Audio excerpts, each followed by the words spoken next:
We would like to see NATO attaining 5% by 2030, of which 3.5% be dedicated to traditional defense expenditures and 1.5% dedicated to defense-related expenditures.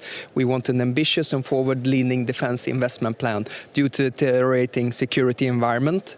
We're also going to be focusing today, of course, on the new capability targets that all the allies have been dedicated to. We have made the defense bill in Sweden in December last year, so we are well on track of focusing on some of the deficiencies, so I think are well documented across Europe, being available ground forces, being air defense, or working on replenishing stocks as well. The last point I want to convey is that we're having an important meeting also in regard to Ukraine and the NATO Ukraine meeting that we're having as well. We are making an announcement today from Sweden that we're dedicating 50 million euros also to the NATO fund and NATO cap as well, and we are very focused now on front-loading our support to Ukraine so Ukraine can negotiate from a position of strength. NATO needs to achieve a strong ability to deter and defend. We take note of Russia right now being bogged down in and around Ukraine. It hasn't been successful so far, but we also know after an armistice or a peace agreement, of course, Russia is going to allocate more forces closer to our vicinity.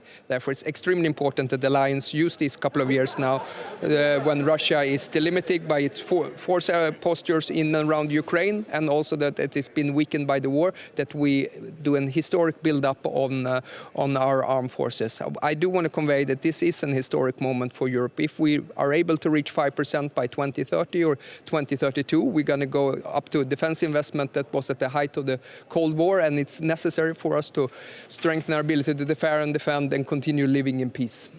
What's the main task? With Putin? Has he discussed this conversation with NATO allies in context of preparation for the NATO summit?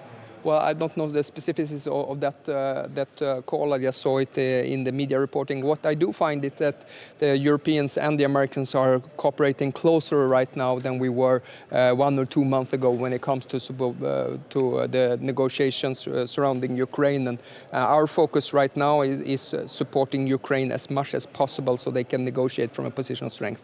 We have one last one. What is the main task for Sweden when it comes to the capability targets? What is the biggest challenge? I think that Sweden now inside an alliance makes the Sweden safer and NATO stronger, but us being a staging and basing area, which I think is absolutely critical for the defendability of both Finland and the Baltic states. Of course, we are trying to hit the ground running as a fairly new ally as well, so I'm proud that we already have a mechanized battalion in Latvia, that we have our Gripen fighters flying over Poland right now, supporting the NATO mission, that we are now going to be the framework nation for FLF Finland, and that our ships are connected to Baltic Century. None of this would have been possible a year ago if we had not joined the greatest alliance in the world. So I think we are really making a difference in Northern Europe and projecting stability together with our partners.